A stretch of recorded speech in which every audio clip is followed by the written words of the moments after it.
After 15 years of rationalizing, my pornography use was not disempowering me or causing any negative side effects in any way, shape, or form. I want to go over what I've learned about how it most definitely is. Aloha, namaste, my name is Matt, one half of the yoga couple. We are holistic healers that help you heal your heart, body, mind, and soul. So one of the biggest things, this is a follow-up to the first video I made on why pornography is cheating. And as promised, I wanted to follow up with this second topic of how these emotional and energetic entanglements that we are creating with these people that we interact with digitally, how that is disempowering us and actually totally impacting our life in a really negative way. In the first video, I started to mention this concept of when we interact with pornography, even though it is digital, you are still having an emotional and energetic experience with them. So it may not be physical, you're not in their physical presence, you're not physically having intercourse with them or anything, but you are technically still emotionally and energetically doing that. So in the same way, a good analogy to help is think of when you're FaceTiming someone, you're talking to someone on your phone, even though you're not physically in their presence, you are having an emotional and energetic experience, right? You can feel all of your same feelings with them. You can have this energetic history with each other. You can feel love towards the person, right? It's very easy for us to understand that, yes, is that any less real? No, it's a completely real experience. Just because it's a screen, it's very real. So when we look at pornography use, it's actually the exact same concept. Just because it's digital, it is just as real. So here's where it gets interesting, is if we're exchanging all this emotional and energetic energy with people, what we're doing each time you are interacting with someone, even just looking, okay? So even when you're in this state of being in the pornography use, every time you interact and see or interact with one of these people or pictures, you are forming an emotional and energetic tie to them. And obviously, if there's a particular person or people or whatever your thing is that you keep interacting with, you're just strengthening that emotional and energetic connection more every single time. So this is especially hurtful in relationships, as you can imagine, because if there's a particular person that you just really love and you always get so aroused by or something, you always have this experience with, then it's almost like that is literally, it's like another relationship because you go to it so often. So just food for thought on that. So the more we interact with a particular person or topic or something like that, we're strengthening these connections. Now here's where it gets disempowering to us. This is what helped me really make kind of get me empowered, excited, because I thrive off the idea of I don't like that something's weakening me, and even though I rationalized this for so long, I finally have realized, like, no, geez, I can't even imagine what I'd be capable of if I cut this out. So that got me excited to think that there is a much more empowering incentive to move on from this. So here's what helped me make that switch. Emotionally, my emotional body, so there's different layers to our body, right? And the main three interactions I want to just focus on are, there's the physical, there's the emotional, and there's the spiritual, the energetic. So the physical is one thing, I'm working out, I'm maybe staying healthy, eating right, things like that, avoiding toxin things like alcohol or things like that, right? So that's the physical realm of our being, and it's our overall physical wellness. But there's an emotional wellness too. And so when we are interacting with all these people, especially if you're in a partnership, but even if you're not, what it is doing is it creates naturally a form of, especially in relationship though, a form of shame and guilt every single time. The reason is because there's various reasons actually, because we could talk about so many different reasons as to why it could create that shame or guilt. But the point is, there's something about the interaction that is not in integrity. And because of that, it always leaves a little remnant of emotional shame and guilt. Another thing it could do is it creates, therefore, a sense of paranoia. So even though we are in the throes of the moment and we're having this experience, what we don't realize is that the long-term side effect is we are actually stressing ourselves out subconsciously every single time. And especially in a relationship, because our heart, our emotional body knows that we are forming an emotional connection to someone else outside our relationship. That creates shame, guilt, and it creates a fear and paranoia because we don't want it to cause a problem. We don't want the porn to get taken away because it's a source of the addiction. And we also don't want our partner to get mad because then we have to deal with that in our physical life and go through the pain of that. So there's a paranoia that gets created. There's also a shame and guilt because fundamentally we know that we are forming intimate, vulnerable bonds. Even though we might not consciously acknowledge this is what's subconsciously happening. So in the last video, I went over why when you interact with someone through pornography, even though it is a digital experience, it is ultimately still an expression of vulnerability. We're still very vulnerable. It's a very intimate thing. Even though you are just interacting across the screen, you are, if you think of your emotional body in that experience, you are letting yourself be vulnerable. You're letting yourself be free of judgment. Well, that's a very profound thing to be sharing with someone. So what this does is it creates these emotional bonds, these emotional connections. And if we were to imagine our body, when we think of the emotional and energetic body, we can think of it more of like an aura, like an orb of energy, like an atom, right? It's like this orb of energy. Think of it, or like a sun. Okay, that's maybe a good way to think of it. So imagine we're just this ball of energy, okay?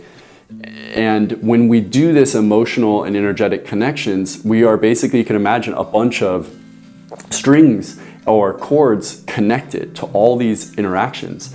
And what it's doing is it's siphoning energy out of us and into these exchanges. So for starters, you can imagine what this is going to do to our relationship, because you have the cord for your actual relationship and it's being shared with these hundreds or thousands of other connections. So this definitely, there's so many layers to how this is, it creates a lot of suffering and disempowerment, because for starters, biologically, we're not even evolved or biologically supported to have that many exchanges of interaction. We were never around that many people and interacting with that many people, especially sexually. Never in the history of humanity were we able to have that much sexual exposure to that many people and from all over the world. It was never possible. But because of the digital ability of being able to connect anywhere because of the internet, it's opened our psyche up to an exposure of spreading out our energy in a way that is so unnatural to us that that's why it's highly addictive, because it's just so it blows the ego's mind as far as the ability to feed its addiction, feed its pleasure to basically an infinite way. So it's very, very damaging, very destructive, because even neurochemically, we're not evolved and like able to handle that level of emotional and energetic connection, sexual connection. So for starters, it's that. But even just going back to the analogy of the energy, we are clearly connected to all these different things, and they're pulling away from our energy. All these interactions drain us of our emotional power.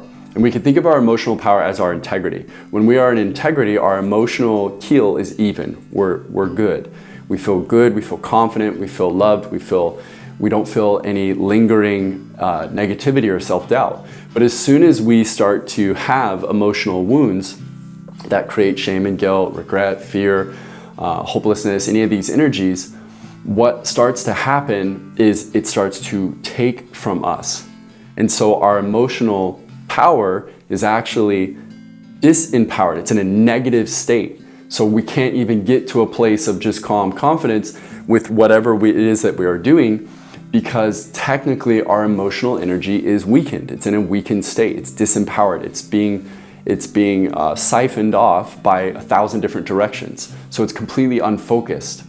It's undisciplined. It's unable to perform, quite literally sometimes. Also, you can think of it too as it's the inability to invest into our own life because we're being pulled in all these other directions. Think of, from my 15 years of addiction, it was this constant distraction because I was always getting pulled by past memories and the addiction wanting to go do it again. I'm literally getting pulled out of my life, being, oh, look over here, like past image, past memory, go do that again. Like, you know, I'm literally getting pulled out of my own life. So this, as we can imagine, it ruins our focus, our ability to be empowered, to take action, to be present with our current life because we're so distracted. So now energetically, oh, but before we move on from that, especially if you're in a relationship, you can imagine again how painful this is to the partner, and the partner subconsciously feels this, all of it. So you can imagine how hurtful that is, them knowing that your energy is actually pulled in all these multiple directions. And in a lot of ways, sometimes you might be interacting, you might be having a sexual experience with your actual partner and be emotionally and energetically still connected to the pornography, whether it's thinking about it or imagining it and fantasizing about it while being with your partner. Now it gets really obvious, right? But it happens. So let's go over the last category of now our energy body. Same thing, same analogy. So you have this orb of energy, and instead of it being emotional energy, now we're just gonna focus on just your vital life force in general, just your energy, your life force. So as you can imagine, same concept, if you are sharing this profound vital life force, this sexual energy with multiple people, hundreds or thousands of people, especially over years, it starts to have same concept. You've got thousands of things, tubes or ropes or strings or whatever resonates with you the most, but it's siphoning off the energy. They're like these cords. They pull our energy away. And so again, it's like we're letting ourselves get completely disempowered and drained because it's literally siphoning our vital life force. The most empowering thing for me to realize was, if I can't stay focused on something that I want to really charge my energy into, whether it's my career, whether it's being in my real physical relationship with my wife, if I can't stay focused on that because my energy is getting distracted by the addiction, then it controls me, it owns me, it disempowers me, it's manipulating me. And so yet again, there has to be a certain level of like, I don't want that, I don't like that, I don't like that I can't achieve what I said I was gonna achieve. I can't be in integrity with my word and my actions. So energetically, it disempowers us because we can't focus, we can't achieve and stay disciplined through delayed gratification. So areas of our life, what does this look like very practically? Areas of our life might just kind of start settling. We might not really advance our life very far because when things get hard, we always can just go back to the addiction or back to these energetic connections. And then of course that just weakens us even more. And so our lives just keep getting more and more monotonous. We keep settling more and more, and we let the relationship deteriorate. We let our things, we just kind of maintain. Everything just becomes about maintaining status quo. And we want to just keep things efficient to where I can keep getting the addiction, but not have to keep putting any more energy into my life. I just want to have everything. I want to have my cake and eat it too. And the bummer to this is, yeah, you might find some interesting balance from time to time with it, but it's a balance of depreciation always. Like it's always disempowering. So yeah, you might get it to a point where it feels like everything's chill. You get the addiction, your relationship's fine, you seem to be keeping up on your finances and all your responsibilities, you're managing the addiction well. This is like the stage I would get to a lot. Being someone who highly rationalized my addiction, I looked for these windows of where everything seemed to be okay. Now, what I wasn't taking into consideration though is okay relative to what? Relative to my potential? Hell no. It's totally a depreciation. It's totally disempowered. Compared to what I could be, it is like way, way beneath my potential because my energy is so scattered. But in the relativity of the addiction, it might feel, oh yeah, cool. But relative again to what? Relative to usually to it being worse. So the problem with that unit of measurement is when we start to compare our life to like, well, I'm not full blown in the addiction and ruining my life. It's like, yes, you're not doing that, but are you moving your life forward? Is there any progress? Are you reaching the potential? So when we switch it to that, it's like, oh no, because every free minute I get, I'm thinking about the addiction. I am giving my emotional and energetic energy to it. I might be at work and I'm literally fantasizing about my next time I'm gonna use the pornography. Or I'm going about my day, and as soon as I get all my responsibilities done, I'm like, great, now I can go use the addiction for the rest of the day and feel guilt-free. Yes. Status quo. Trying to just find a place and a balance to where the addiction isn't hurting my life, but it's also not benefiting it either, and it's keeping me stuck. So the best way to see through that energetic disempowerment is to realize, compared to what though? If you compare your ability to show up in your life compared to your potential, you'll realize that you are settling for way less than what you could have. And it would be easy to have more if you pulled all this energy back and stayed focused. Because the only reason why we settle in life is because we're letting ourselves get too distracted. We're not zeroing in and staying focused on what we really want.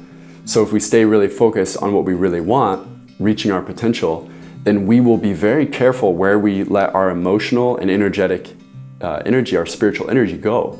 We'll be very mindful of that. We'll be very disciplined with it in the same way we are with our physical bodies. If you want to be healthy, you have to be disciplined, right? You have to discipline yourself to exercise. You have to discipline yourself to eat a certain way. You have to discipline yourself to take care of your physical body in a certain way. Well, emotionally and spiritually, it's the exact same. We have to be disciplined to be mindful of what we do with that energy so that we can have the life we really want to have, so we can stay focused. Hope this helps so much. If you want more of this information, you find this very fascinating, it's useful, and you're really wanting help quitting, we do have a course called Revealed and Healed, and you can check that out below, where you'll learn more stuff like this to help you to let go of the addiction, and also some practical tips you can do to move yourself out of the pattern, out of the habit. And then also any comments, questions below, happy to answer. Really hope this helps. Namaste.